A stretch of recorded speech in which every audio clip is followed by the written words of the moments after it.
will remember, around the time of the release of 50 Shades of Grey in February, both the film's director, Sam Taylor Johnson, and the film's screenwriter, Kelly Marcel, who was nominated for a BAFTA award for her Saving Mr. Banks screenplay, left the franchise over reports of clashes with the book's author, E.L. James. Reports at the time claimed James wanted more control over the scripts and the film. Today comes word that a new screenwriter for 50 Shades sequels has been hired, none other than E.L. James's husband, Niall Leonard. Leonard has some credited writing work in a couple of British TV series, as well as uncredited rewrites on the 50 Shades script. Christian Barr saw the addition of Niall Leonard as the new screenwriter for the 50 Shades sequels. This is such a huge buy. What?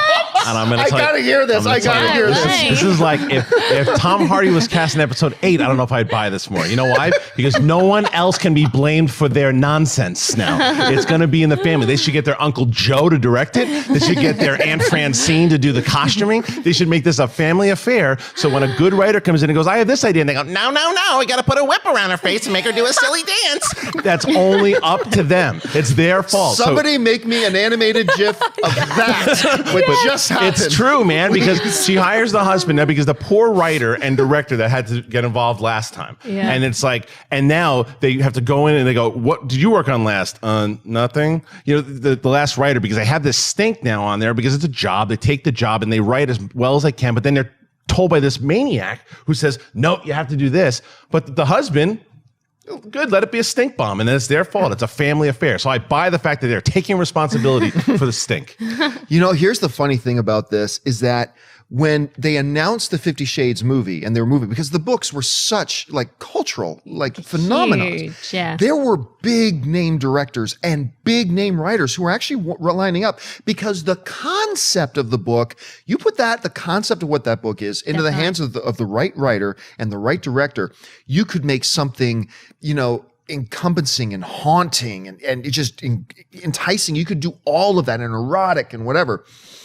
So what they did was they turned down the bigger name directors who could have, you know, exercised some influence over things. And they went with a very good director, with Sam Taylor Johnson. And then they brought on a very good screenwriter. Like, I love the screenplay for Saving Mr. Banks. I thought it was great. But right away, the reports of the clashes, E.L. James wanted control over that movie.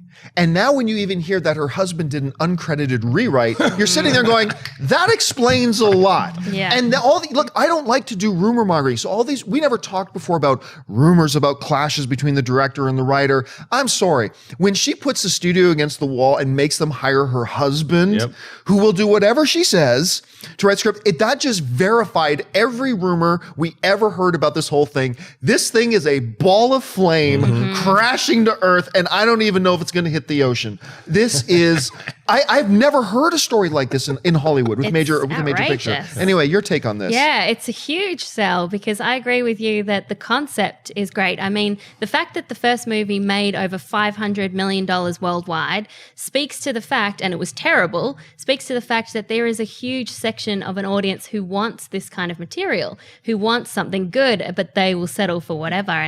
And the best screenwriters and the best directors could not make that movie any good because of her involvement, because she wouldn't let go. She had to have her dialogue in it, and her parts that were her dialogue from her book were the most laughable. They were the most ridiculous. But that's my point, though. Aren't you happy though to see a good writer? No, because they're going to watch because a good people writer will still see it. Well, of course, and they deserve better. But I just want to protect the good writers, because you can put the best writer in there now. He walks in there, he or she walks in there and says, "I have this," and they're going up against this wave of, "Nope, we're going to put in whatever we want to say." I just wish they could exercise control over her and say, they can't, though. Done. I know they That's can't, but that's what I want. They Yeah. just get rid of her and get good directors and good writers and good actors involved, and it could be a good movie. I mean, people want erotic thrillers out there. Watch Secretary instead of And you know, 50 it's Shades. a funny thing. And look, I'm going to need everybody to put on their adult hats for a second, okay? So here's the thing. Not everybody murders, but we do lots of movies about murder. We explore the nature of murder, what compels somebody. Not everybody runs for president, but we make movies about what drives somebody to run for president, all kind of stuff. All of us have sex, you know.